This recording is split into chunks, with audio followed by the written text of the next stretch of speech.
Muy buenas tardes a todos. Muchas gracias por acompañarnos en esta calurosa y literaria tarde del segundo día de la Feria del Libro. Saludaros en primer lugar a todos los que venís a las presentaciones, a los que hacéis posible que la feria siga existiendo, además de los libreros, además de la administración, en este caso la Concejalía de Cultura, sin lugar a dudas también sois vosotros los lectores. Saludar también a quien hoy nos ha vuelto a acompañar, a quien ya es de la casa. La hemos adoptado hace unos días, nuestra querida pregonera, que ayer nos contaba sus experiencias, nuestra querida Palmira, bienvenida de nuevo, y a Miguel también, que aunque asturiano, lo hemos adoptado.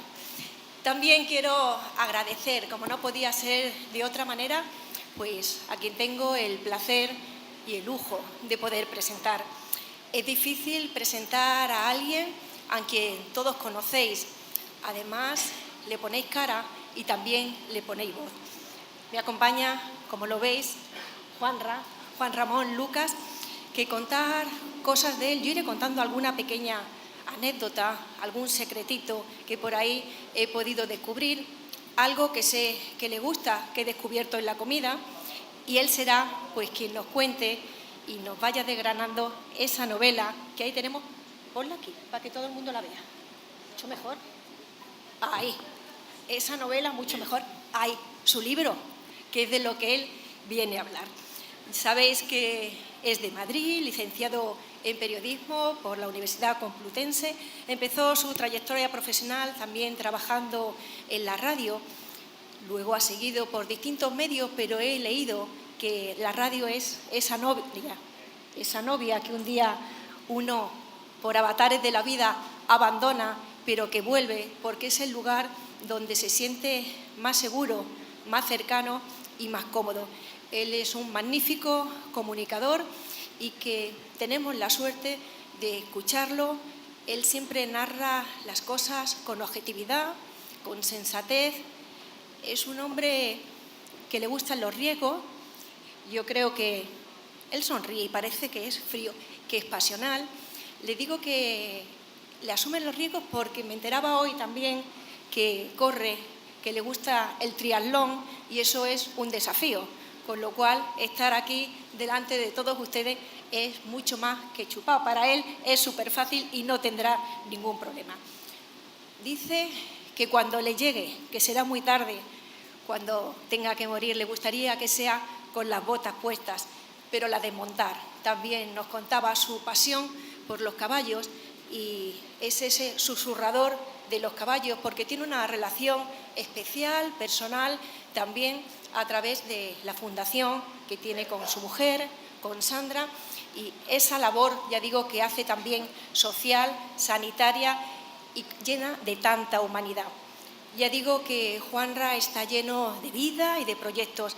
Es un disfrutón que le encanta, la gente también que sabe disfrutar, también le encanta el queso de la Serena, la torta de la Serena, eso lo puedo contar, sí. Hasta ahí sí, no le voy a contar todos los secretos de la comida. Él procura vivir intensamente y aprovecha todo lo bueno que llega. Por eso en este viaje relámpago que ha hecho a Badajoz tiene distintos compromisos.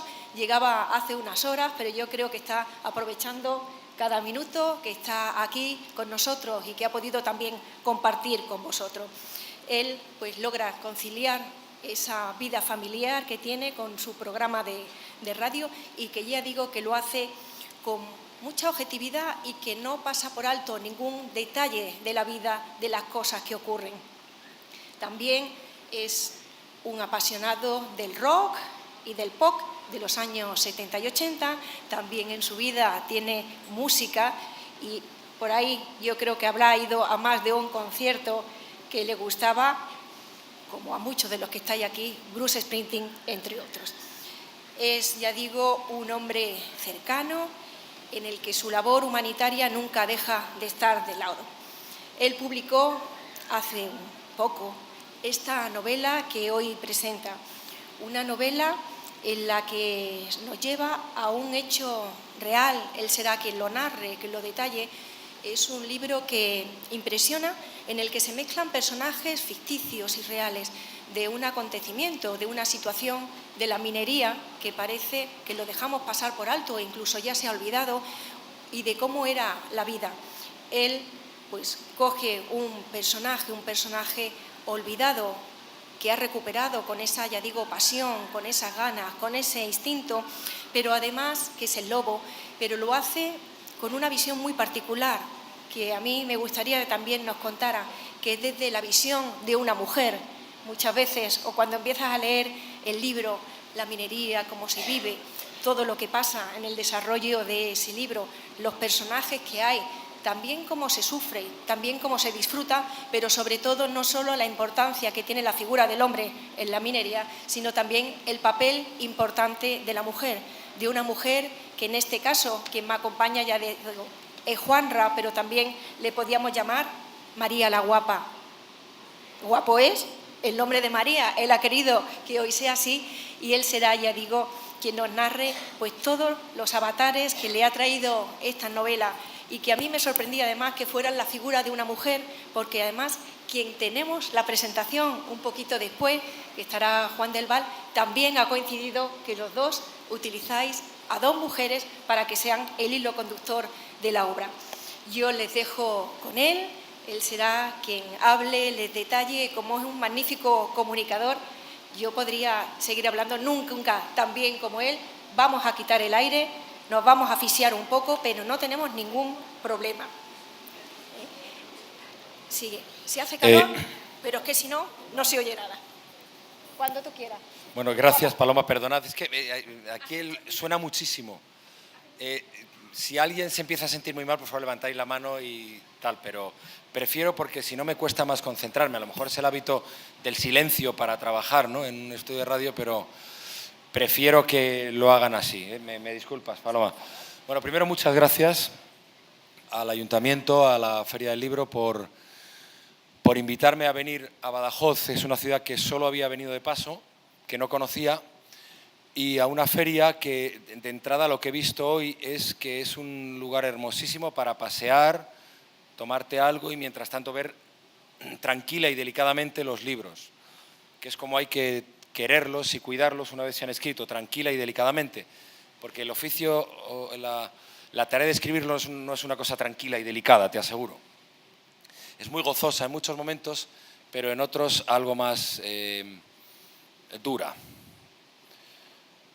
Quiero decir una cosa antes de empezar, que está dicho aquí y a ella no le va a gustar mucho, pero esta novela no se habría escrito sin una persona que está aquí, que es una paisana vuestra, que es Palmira Márquez, que es agente literario de las buenas, de esas personas que se encargan de cuidar, mimar a los escritores, y que no era mi agente literario, era amiga, hasta que le enseñé 100 páginas que tenía prácticamente guardadas en un cajón porque no creía mucho en ellas. Y las vio y me dijo, esto es una novela, sigue. Y seguí y salió La maldición de la Casa Grande. O sea que gracias, Palmira. A ver, esta es la primera novela de alguien que lleva queriendo escribir novela muchos años. Yo soy una persona muy mayor, llevo muchos años trabajando en la radio, en el periodismo en general, y siempre he querido escribir, pero nunca había encontrado la historia ni me había atrevido a hacerlo. Me atreví a hacerlo gracias a Palmira, gracias a Lola Cruz, editora de Espasa, y algunos otros amigos que me impulsaron y me ayudaron a terminar esta primera novela, que es la primera, pero no será la única, no será la última. Ya estoy enviciado, estoy ya con otra historia y espero que el año que viene pueda estar aquí en esta feria con la segunda novela. Bien, La maldición de la Casa Grande, la verdad que no sé muy bien por dónde empezar a contar, porque todo en sí es una anécdota. Desde el momento en que yo conozco la historia que cuento, hasta el recorrido personal que he hecho, e incluso la voz que he elegido para contar una historia fascinante. Digo una historia fascinante porque es una historia fascinante, no digo que la novela sea fascinante. La historia lo es. Y sobre todo sorprendente y desconocida. Yo la tengo en la mano y en el corazón, porque la tienes en el corazón desde hace mucho tiempo, pero no sabía muy bien cómo contarla. ¿Cómo nace esto? Esto hace 5 años aproximadamente, en una cena con un grupo de amigos, previa a una de las galas del Festival Flamenco del Cante de las Minas de La Unión. A mí me gusta mucho. La Unión es un pueblo minero de la Sierra de Cartagena, de la Sierra Minera, de tradición minera, que ya no vive de la minería. Desde los años 80, que se cerraron las minas, ya no hay ahí explotación minera, pero que durante muchos años, sobre todo en la segunda mitad del siglo XIX y principios del XX, vivió y creció mucho, bullió mucho de las minas de hierro y plomo y plata, se sacaba la plata también. Entonces, un día, en una cena, el alcalde de La Unión, entonces Paco Bernabé, me contó la historia de un tipo del que yo nunca había oído hablar, Miguel Zapata Sáez. Le llamaban el tío Lobo, era un empresario minero, y me contó unas cosas tremendas, ¿no? Digo, bueno, este es un personaje literario. Yo tenía aquí a mi izquierda a María Dueñas, y le dije, María, ¿tienes un personaje para tu próxima novela? Dice, no, yo ya tengo a mi minero. Estaba escribiendo La Templanza. Y dice, hazlo tú. Digo, yo. Al día siguiente, María, quedé con ella y me dio la primera documentación sobre el personaje. Y a partir de ahí empecé a tirar y investigar. Y bueno, pues me encontré no solamente con un personaje fascinante desde el punto de vista literario, sino con un universo único, tremendo, duro, desconocido, atroz, esperanzado en muchas cosas. Entonces empecé a investigar. Carina Sainz-Borgo, que es una crítica literaria que ha escrito una novela sobre Venezuela que se llama La hija de la española, que está muy bien, que os la recomiendo, me dijo una vez, citando a Philip Roth, el escritor norteamericano, que Philip Roth decía, escribir es bajar a la mina. Pues yo durante 4 años estuve extrayendo piedras y mineral, mucha información en torno a Miguel Zapata y su familia. No sé si alguno de vosotros conoce la Manga del Mar Menor. El puerto de la Manga del Mar Menor se llama Tomás Maestre. Los Maestre son la familia que empezó a urbanizar el Mar Menor, y la historia de la maldición de la Casa Grande es el principio de su fortuna. Entonces hay personajes reales en un escenario real y con unas tramas que son, bueno, pues tienen algo de real, pero mucho también de inventado, ¿no? Entonces tenía muchísimo material, no sabía qué hacer con él, y al final encontré, porque un día en una de las muchas conversaciones que tuve con personas de allí, con mineros, con cronistas de Cartagena, etcétera, me hablaron de un personaje del que se sabía muy poco y que me pareció también enormemente atractivo, que era María la Guapa. La llamaban así, una mujer muy atractiva de finales del siglo XIX, que era hermana de un minero, hija de mineros, y que entró a trabajar a la Casa Grande, que existe, esto que veis aquí existe ahí, en un pueblo que se llama Portmán, muy cerquita de La Unión, que es donde se desarrolla lo fundamental de la novela, y que entró a trabajar en la Casa Grande para curar una enfermedad producto de la contaminación minera que tenía Miguel Zapata, este empresario minero alrededor del cual gira la novela, ¿no?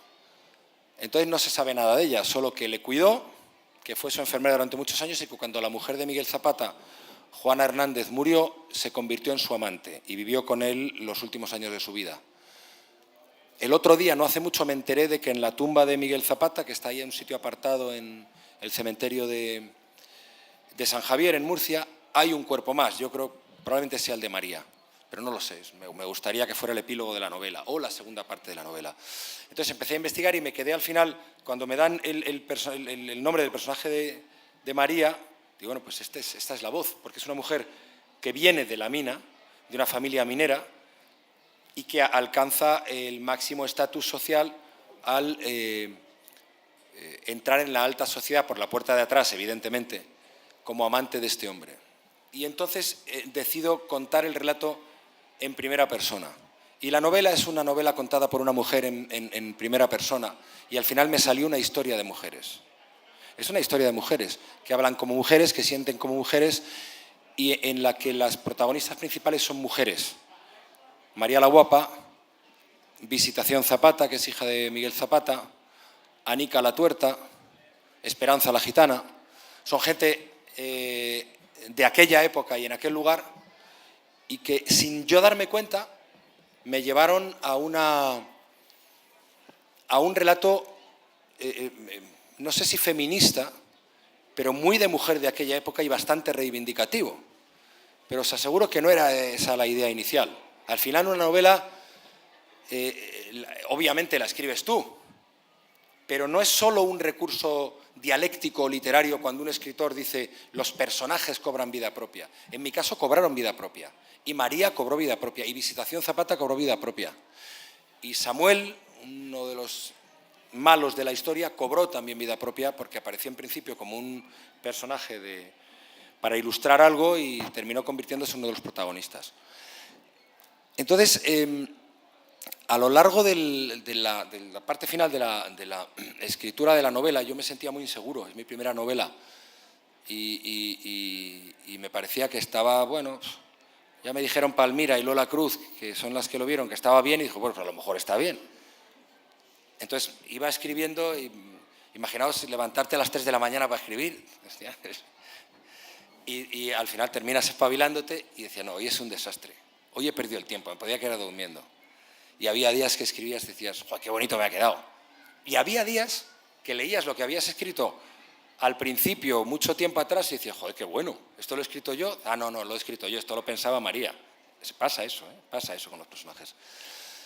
Y un día, hablando con Arturo Pérez Reverte, le conté la historia. Y le digo, lo cuento aquí también en la dedicatoria, en los agradecimientos. Le digo, oye, estoy escribiendo una novela sobre Miguel Zapata. Hostia, un personaje tal. Dice, tienes que escribir un western, Juanra. Digo, sí, es un poco un western, porque es un western. Y le dije, oye, no se te ocurrirá a ti escribir sobre él, ¿no? Digo, porque me ha jodido la novela. ¿No? Si lo escribe Pérez Reverte, ¿de qué hago yo escribiendo? Y me dice, no. Me dijo una cosa muy curiosa. Dice, aunque tú no lo sepas todavía, los personajes eligen a los autores, no los autores a los personajes. Y a mí Lobo no me ha elegido, te ha elegido a ti. Y entonces, como digo ahí en los agradecimientos, pensé, qué alivio. Pero me entró una duda de qué querrá de mí este tío. Lobo, ¿qué querrá de mí? Y ya sé lo que quiere de mí, al final lo consiguió. Y durante el proceso, ya digo que el proceso final de escritura, cuando en la primera novela, no sé, ahora estoy con la segunda y es otro tipo de relación con el texto y con la historia, a lo mejor porque ahora, como trabajo por la tarde-noche, no tengo que levantarme a las 3 de la mañana. A las 3 de la mañana es cuando llego a casa habitualmente, ahora, un poquito antes. Pero ha sido una inmersión durante la fase final de escritura de la novela, yo creo que entre agosto-septiembre de 2017, febrero, marzo, abril de 2018, en los que de 3 a 6 de la mañana, como Jekyll y Hyde, he sido una mujer. Y os aseguro que es una experiencia inolvidable y que marca. Porque tenía, para poder escribir y resultar verosímil, veraz, porque me interesaba mucho eso, tenía que sentir como una mujer acosada, tenía que sentir como una mujer pobre, tenía que sentir como una mujer abandonada, tenía que sentir como una mujer esperanzada, porque María era todo eso. Y lo conseguía, yo sé que conseguía. Otra cosa es que haya sido capaz de trasladarlo al papel o a la novela. Y es un ejercicio que yo recomiendo vivamente a cualquiera si tiene tiempo. No hace falta levantarse a las 3 de la mañana, basta simplemente con concentrarse un poco. ¿Por qué digo esto que suena también? Porque en un momento en que se cuestionan tantas cosas, en un momento en el que estamos todos los días en los medios de comunicación con historias que tienen que ver con mujeres viviendo circunstancias de abuso, de abandono, de sufrimiento, a veces podemos tener la tendencia a distanciarnos de eso o a valorarlo como algo que nos es ajeno a los hombres. Pero no lo es. No digo que todos los hombres actuemos así. Es más, probablemente la mayoría, por lo menos la mayoría de los que conozco, entendería muy bien esa situación. Pero en mi caso lo he entendido de una manera palmaria, clarísima. Y me ha resultado muy útil y, como digo, muy enriquecedor. Otro de los elementos que en la novela están presentes y que a mí me ha gustado mucho, que he disfrutado mucho, es la descripción, el detalle, a veces demasiado detalle. hay un capítulo en la novela que narra un accidente en una mina. Está descrito con una minuciosidad tal que todavía cuando lo leo me hace daño. Pero está escrito con un ingeniero de minas, con un médico, con gente que yo les pedí información y consejo, con un minero, y que luego leyeron el texto y me dieron el visto bueno. El problema es que uno es periodista y procura que las cosas que cuenta se ajusten a la verdad. Y si no son verdad, que sean verosímiles. Y la novela, que cuenta una historia con personajes en su mayoría reales, pero que es de ficción, sí tiene un escenario de realidad absoluto. Todo lo que se cuenta sobre cómo se trabaja en las minas, sobre cómo se vivía en la época, sobre cómo eran los olores, cómo eran las casas, cómo era la comida, cómo era la miseria moral de la gente, es real. Dice, ¿pero por qué lo sabes? Pues porque he investigado y porque me lo han contado y porque lo he vivido.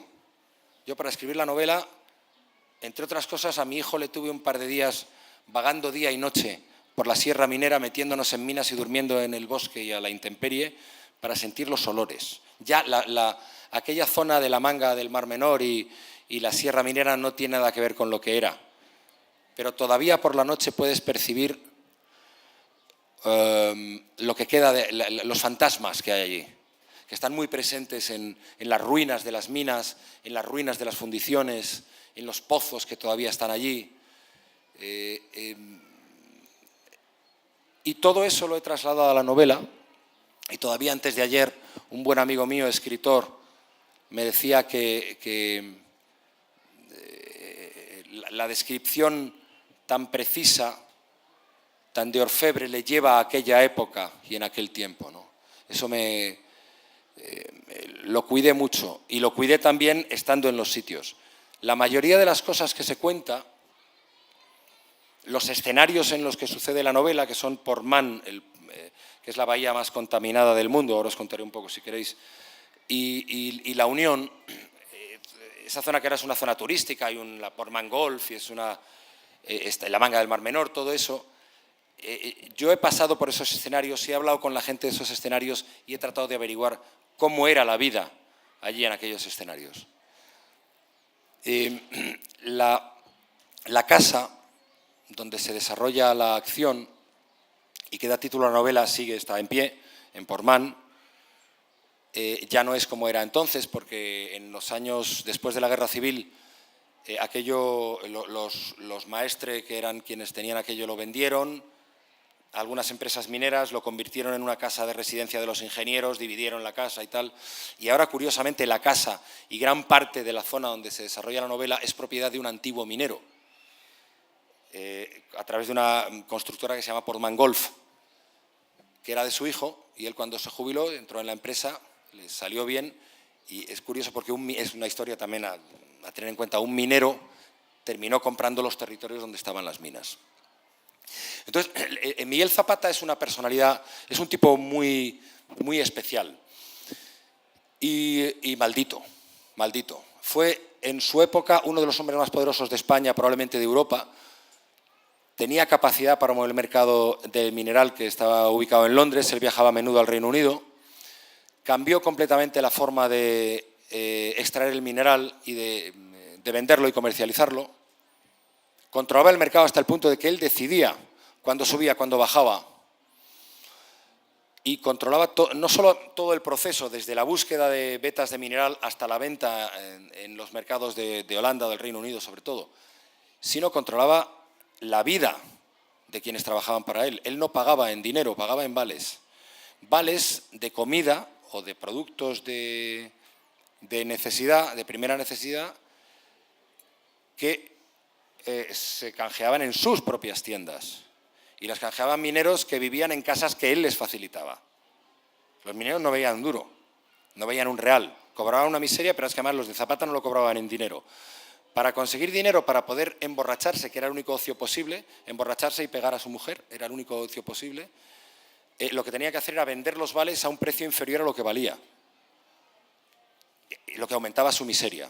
Entonces él creaba un ciclo de miseria en el que se sentía perfectamente cómodo, entre otras cosas porque era el ciclo de relación del sistema en ese momento y de un sistema muy peculiar en una zona muy especial. Es una zona de 15 kilómetros de costa que tenía un universo propio en el que dominaban él y otros 2 o 3 más, en el que la Guardia Civil y los carabineros estaban a su servicio y en el que la mayoría de los empresarios mineros tenía guardias de seguridad. Pero los guardias de seguridad no se parecen a los que hay ahora. Se parecían más en su estética de caballo-pistola a los pistoleros del antiguo oeste. Y eso es lo que le da una estética western. Eso y la épica de una zona de España en la que a principios del siglo XIX vivían 3.000 o 4.000 personas y a finales 40.000, buscando el dorado de las minas de hierro, de plomo y de plata. Entonces lo que se relata ahí es, en ese territorio de épica, algo que no era épico.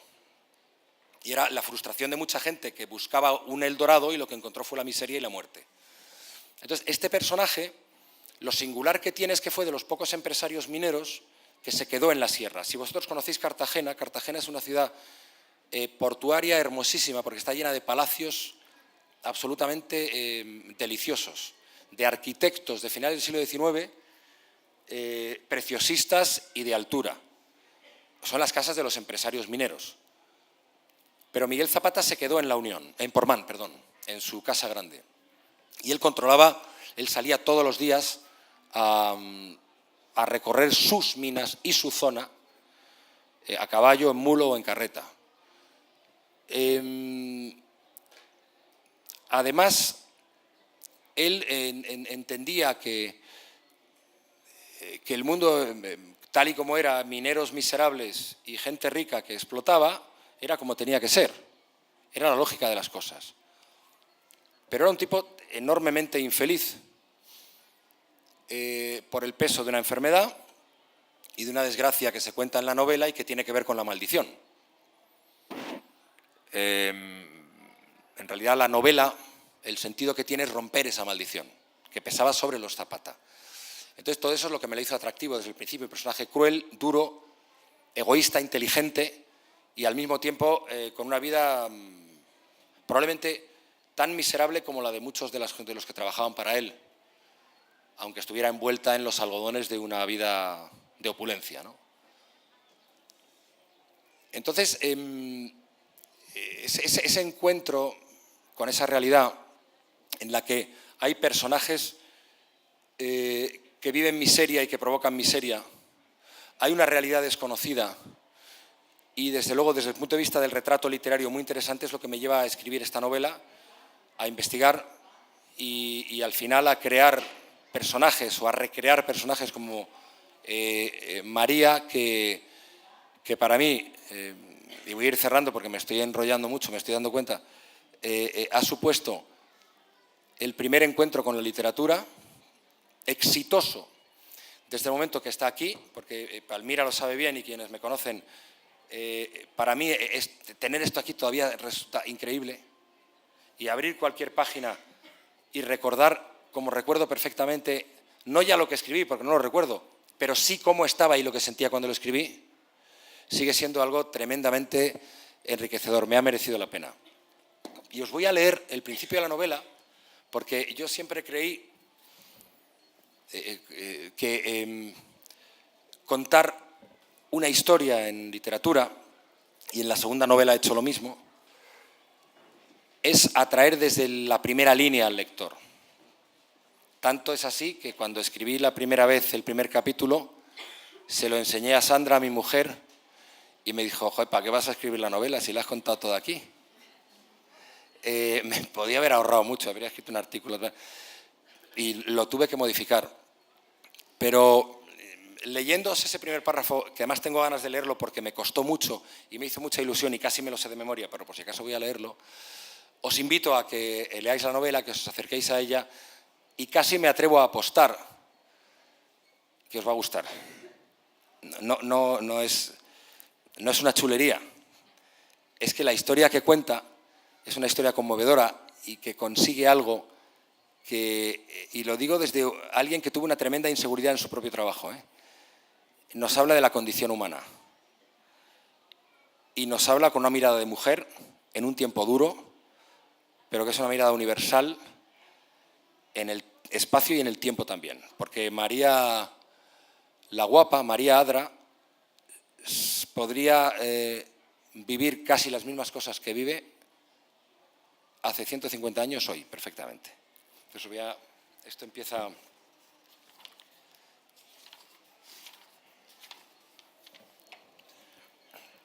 Vuelvo a la casa de los hombres que amé y odié, donde aprendí a leer y se escribió mi destino para romper la maldición que pesa sobre los Zapata, porque quiero salvar la vida de mi hijo.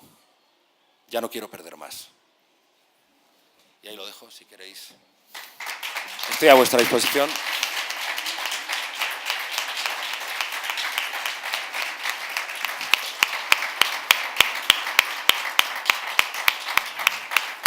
Perdonadme, se me seca un poco la boca porque nadie se cree cuando lo digo, pero me cuesta mucho hablar en público. Es verdad, porque un estudio de radio o un plató de televisión son sitios cerrados que al final terminas convirtiendo en tu casa. Y si esto, en vez de ser un foro de encuentro de tú a tú, fuera un sitio en el que estoy haciendo un programa de radio, este sería mi mesa y esta sería mi casa. Pero como esta es vuestra mesa y vuestra casa, estoy un poco nervioso. Pero encantado de responder a lo que queráis.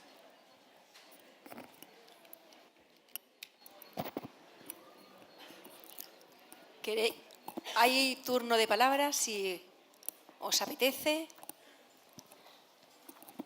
¿Alguna cuestión? Bueno, la primera pregunta siempre... Sí, luego, siempre es difícil, luego no te dejo. Paloma, siempre pasa una cosa.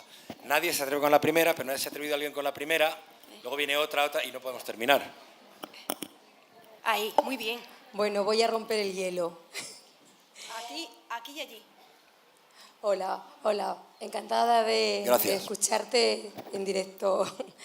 Quería preguntarte, cuando dices que te has metido en el papel de una mujer, que has sido capaz de sentir como una mujer, ¿ha sido solamente durante el tiempo que has estado viviendo el libro o ha dejado un pozo esa mujer en ti y tienes ahora algo de nosotras en ti?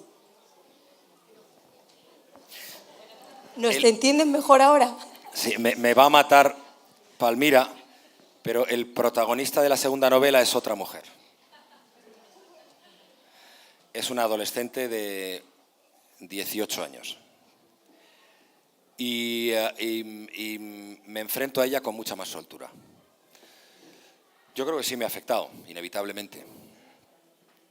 Pero no sabría medirlo. Pero sí, entiendo más, mejor en general el mundo. Yo creo que escribir, de verdad, a mí me ha ayudado a entender mejor el mundo, a entender la condición humana, porque te esfuerzas, porque tienes que contarlo en un papel y tienes que compartirlo, te esfuerzas en conocer la condición humana. Eso es la literatura, por lo menos es lo que yo he aprendido. Joder, hablando yo de literatura, yo soy un periodista que ha escrito una novela, no soy un escritor, pero me gustaría ser un escritor que sea capaz de relatar la condición humana, que al final es eso la literatura, eso es el arte, pero yo creo que la literatura de una manera mucho más clara. A mí lo que me atrajo de la literatura, pues cuando empecé a leer a Emilio Salgari, bueno, lo tengo que decir, joder, pero suena a Shakespeare, fue el retrato de la condición humana. O sea, yo recuerdo perfectamente, con 18 años, leer El Rey Lear, que dije, hostia, perdón, esto somos. Y ahora yo, desde la capacidad que pueda tener de retratarlo, es lo que intento. Y al meterme en el papel de una mujer tanto tiempo, en La Maldición, yo creo que he ganado una perspectiva que no tenía. Ya te digo, no sabría decirte en qué medida, pero sí veo las cosas de otra forma, claro. Hola, buenas tardes. En primer lugar, enhorabuena. Gracias. Por su primera novela. Admiro muchísimo la profesión de periodista, pero admiro muchísimo los periodistas que además escriben. Además, no es que quiera hacerle la pelota, entre comillas, pero como comunicador me parece excelente. Lo escucho casi todas las noches. Eso es bueno, muchas gracias. Casi todas las noches. Y le voy a decir que, desgraciadamente, por una enfermedad que tengo y la cual me hace que necesite mucho reposo. Pero su compañía me resulta enriquecedora, agradable y además me ayuda. Me ayuda muchísimo. La radio es terapéutica, ¿eh? Lo he descubierto. Mi madre me decía cuando pequeña que iba con la radio a todos sitios. De una habitación a otra, venga, que te toca limpiar esta. Pues yo con la radio, a todos sitios con la radio. Esa pasión la he vuelto otra vez a conocer de forma más profunda a raíz de una enfermedad que tengo. Como ya le digo que necesito reposo y yo me levanto con Onda Cero, lo siento, pero me acuesto con Onda Cero. Bien. Me parece muy saludable. Hay veces que me quedo dormida y qué coraje, por favor, que me he perdido lo que me dijeron al principio del programa que iban a contar. Bueno, que no me quiero enrollar más. Simplemente era darle la enhorabuena. Muchas gracias. Darle también esa enhorabuena por haber empatizado tantísimo con las mujeres, de haber descubierto su lado femenino, como dicen todos los hombres que tienen. Es verdad. Y que lo siga cultivando. Muchas gracias. Muchas gracias.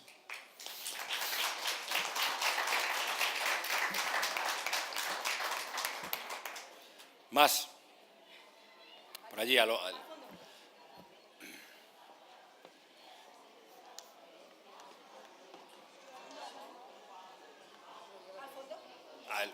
camisa de rayas.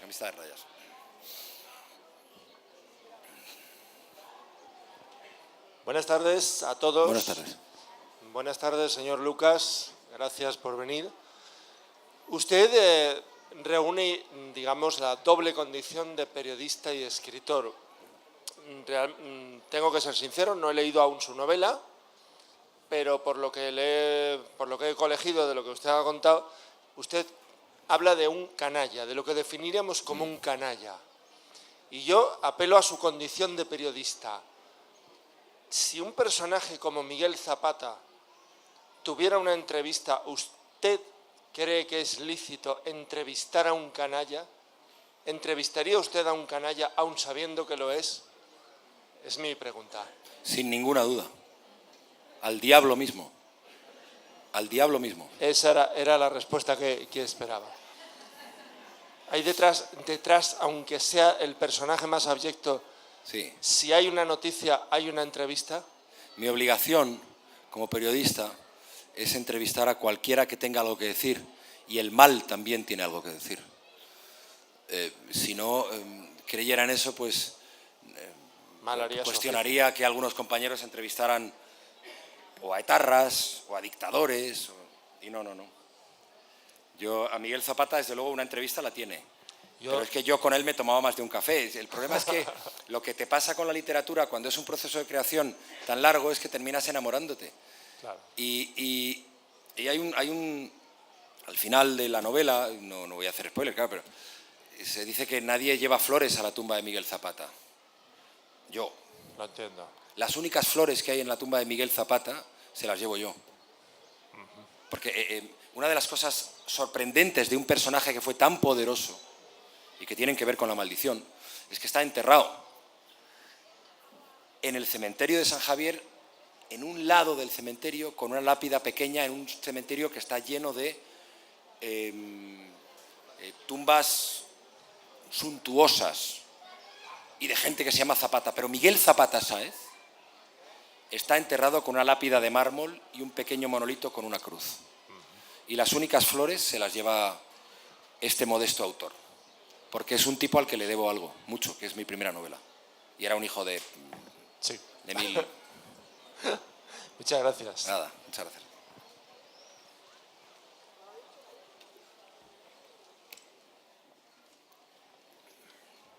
Más.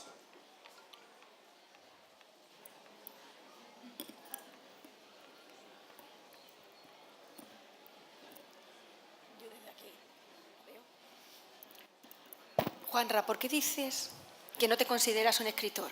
Es decir, un periodista que ¿Pero escribe... que no me considero un escritor? Sí, lo has dicho hace también un momento, ¿no? Un periodista que escribe, ¿qué falta o qué tiene? ¿O por qué no? ¿No? Me sorprende. Alguien que ha escrito tanto y admiro, está en la radio y está en la comunicación hace tantos años. Yo acepto que soy un comunicador, acepto que después de tantos años, pues 40, joder, pues algo me sale bien. No es falsa modestia, lo digo completamente en serio. Me sigue fascinando todavía ver esto y abrir y ver que lo he escrito. Y como he dicho, pues del llano arrancan algunos de los senderos. Esa mañana estaba tal. Me sigue fascinando. Entonces, yo he aprendido a respetar enormemente la profesión de escritor. Y esto me ha costado algunas disputas con algunos compañeros periodistas que escriben también y que dicen que hay gente que lo piensa, que la literatura, el periodismo y la literatura son una misma cosa y ponen como ejemplo a García Márquez. Digo, joder, vale, sí, pero es García Márquez. Manolo Vicent. Hay muchos escritores que son periodistas que tienen la doble condición. Arturo Pérez Reverte ha sido periodista toda su vida. Fue mi jefe durante mucho tiempo. Pero una cosa es el periodista y la otra cosa es el escritor. Entonces, para mí el escribir tiene, y ya digo que me ha costado alguna disputa con algún compañero, es una condición muy superior. Y esto me va a volver a costar otra vez alguna colleja. Es una condición muy superior, porque aunque trabajas con un material que en principio es más flexible, en principio y sin principio, para mí, como he dicho antes, escribir me libera del peso de la realidad, del relato diario de la verdad. La ficción, la literatura me libera de eso. Pero exige un compromiso. Si en el periodismo el compromiso es la verdad y un cierto estilo, en la literatura el compromiso es el relato de la condición humana y la narración con un respeto estético. Y eso es mucho más duro de adquirir y de alcanzar, mucho más difícil que la narración cruda del periodismo. Hay grandes escritores que escriben a golpes, pum, pum, y está muy bien. Pero eso no es periodismo, eso es literatura deshuesada, eso es literatura de la grande, que te habla también de la condición humana. Y el periodismo habla de la condición humana, pero la literatura tiene el compromiso de una estética determinada. Elige la que quieras, pero tiene una estética determinada. El periodismo tienes que contar sujeto, verbo y predicado. Y es distinto. Y la creación literaria, precisamente por ese compromiso estético y por ese compromiso profundo con la condición humana, desde dentro, porque el periodismo la retrata desde fuera, tú ves lo que pasa. Y entonces el lector o el oyente se hace idea de la condición humana porque tú le has contado lo que pasa. En literatura tú tienes que contar lo que pasa y explicarlo, o por lo menos yo lo entiendo así. Y ahí es donde entra ese compromiso con la condición humana y con la estética. Entonces la literatura es mucho más difícil que el periodismo. Entonces yo soy un periodista que ha escrito una novela. Dentro de 3 novelas, si me parece que está bien, porque a mí la novela como ha quedado me gusta, pero coño, pues un escritor que era periodista o que compagina periodismo. Mi aspiración, llegar el día, lo que pasa es que no sé si tendré tiempo ya en lo que me queda de vida, en que sea un escritor que fue periodista un día. Esa es mi aspiración. Pero de momento soy un periodista que ha escrito una novela. Pues estamos seguros, ¿verdad?, que será un gran escritor que también ha sido un gran periodista. Lo dice Palmira. Lo dice Palmira, ¿lo ves? Pues mira, ahí hemos coincidido. Y una pregunta que yo creo que nos puede dejar. Hace un momento decías que tu segunda novela era una adolescente, no sé si reflejada también en algún hecho real. ¿Y cómo se pasa de María la Guapa a esa adolescente, todavía no la conocemos, de 18 años? Es decir, ¿qué tiene Juanra de María la Guapa y qué vamos a encontrar en ese personaje de 18 años, además de la juventud que también tienes? Mi agente literario me tiene prohibido hablar de la segunda novela y voy a hacerle caso. No le hagas caso, no la pienses. ¿Cómo se pasa de un personaje a otro? Solo hay una forma, olvidándote completamente de esto, completamente, allá, fuera. Se acabó. Lo quieres, pero tienes que olvidarte. De hecho, esta historia de la segunda novela, mi segunda novela era la segunda parte de La Maldición. Y tengo bastante escrito y pergeñado, pero me pesaba muchísimo. Joder, es que no puedo con esto, no. Y al final me dijo Palmira, dice, pues intenta otra cosa. Y no sabía. Y de repente encontré una historia, la encontré, empecé a tirar, y ya estoy, en ello estoy. ¿Te ha desaparecido el fantasma de María la Guapa en tu segunda novela? No tiene nada que ver. O sea, ¿Pero no te viene a la cabeza? No. Ahora bien, no, la segunda novela trata... No, diré una cosa, la segunda novela es básicamente, pero no es eso lo central, pero básicamente, y no diré más, es una relación entre un padre y una hija de 24 años, complicada y contemporánea, y con una trama muy, muy actual. No quiero que sigas mirando así como un niño pequeño a mamá, Palmira, cada vez que habla de tu segunda novela. No, es una excusa. Sí. No quiero que hables de la segunda novela, solamente me quería referir a si te ha costado mucho deshacerte de María y de todos los personajes de la primera novela para adentrarte en esta segunda. Si has notado ahí que aunque te estabas adentrando en esta segunda aventura, muy distinta, si has sentido tú que estaban ahí ellos todavía. No me ha costado nada. O sea, hasta el momento que lo decidí. Si no, sí han estado presentes. Y de hecho, tan presentes como que se da la circunstancia curiosa, y lo voy a decir, que si fue María Dueñas quien me dio la primera información para la primera parte de La Maldición, María Dueñas tenía mucha información de la segunda parte, porque la segunda parte de La Maldición se desarrollará básicamente en el Nueva York de principios de siglo. Y Las hijas del capitán, la nueva novela de María, se desarrolla en el Nueva York de los años 20. Yo estoy hablando de Nueva York de los años de la primera década, con los flamencos en Nueva York. Y están muchos de los personajes, pero no era capaz de hilar fino, no era capaz de sacar nada, no era capaz de encontrar el relato. Entonces lo aparté, y una vez que lo he apartado, hombre, todavía sigo teniendo la tentación de cuando veo algo, alguna foto, alguna imagen, alguna historia de aquella época y sobre todo de aquella zona, ¡pum!, me voy. Pero ahora estoy en el siglo XXI, en un problema que lo es para las sociedades del siglo XXI y que lo será mucho más en los próximos años para las sociedades del siglo XXI, partiendo de la relación de un padre y una hija. Y entonces ahí me he metido.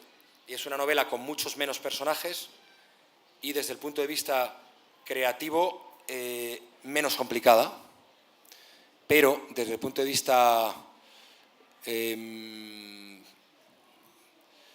estético no me he complicado tanto, pero del relato y de nuestra cercanía con el relato, muy actual, muy presente.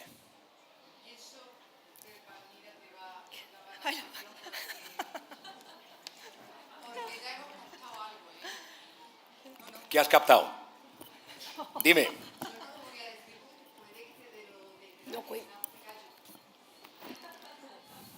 Está en fase de documentación, que es una de las cosas que más me gusta. He hablado con mucha gente, igual que hablé para La Maldición con mucha gente de este ámbito de la minería. Estoy hablando con mucha gente ahora y eso me gusta mucho, porque te cuentan cosas, porque aprendes, porque tengo mucho material, mucha documentación, no tanto como después de 4 años de investigación en La Maldición, pero sí tengo dosieres y algunas personas con las que hablar aquí en Badajoz, por cierto. No, ahora sí ya te pregunto. ¿No puedo decir más? No, ya Palmira ya me ha dicho así. No puedo decir más por una razón, porque me estoy viniendo arriba. Y no debo, porque entre otras cosas, y no diré más, el eje central y lo más relevante de la historia no se sabe hasta el final. Y no puedo reventarlo ahora, claro. Y es muy divertido porque una cosa que no me pasó, y ya es mi hora porque Juanito debe andar por ahí. Ahora viene Juan del Val ahora, ¿no? Una cosa que yo he aprendido mucho de la primera novela. La primera novela está escrita en muchos momentos del tiempo y de una manera desordenada. La segunda no. El final ya está. Y el final, casi cada día que me pongo a escribir, que intento que sea todos los días, lo pulo un poquito. Porque el final está insinuado en la primera página de la novela. Lo que pasa que no hay nadie, estoy seguro, que lo vaya a ver, porque ni yo mismo lo veo. Pero la estructura, el relato y el final de la novela están cuidadísimos. Y me estoy divirtiendo mucho porque, como dice un amigo mío, cuando te pones a escribir empieza a crecer el árbol y luego van saliendo las ramas y hay ramas que salen, que se desordenan y te encuentras de repente así. Y la cualidad del escritor es que vayan confluyendo todas hasta el final. Y al final el árbol corone en un solo tronco que resuelva todo lo que había antes. y a mí me están saliendo un montón. Pero con un final claro y muy emocionante, creo. Y ya está, porque le voy a contar cómo siga con el final. O sea que no hablo más de esto. Gracias.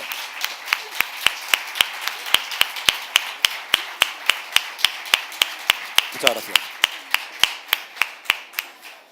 Agradecerle ahora sí a Juanra que nos lo haya contado con tanto detalle, que nos te hayas puesto en esa piel de la mujer, que hayas tenido la generosidad, tanto tú como Palmira, que está aquí, de darnos un adelanto y que estamos, yo creo, todos encantados, que además la próxima novela sea ya de alguien de casa, como así adoptamos a Juanra, también a Sandra, que no ha podido, pero que la esperamos en la próxima ocasión, que estamos todos dispuestos a ser tus fuentes documentales, que vengas, que nos preguntes, que te contemos y que te sientas de nuevo como en casa. Muchas gracias, ¿verdad? Y el año que viene se vuelve.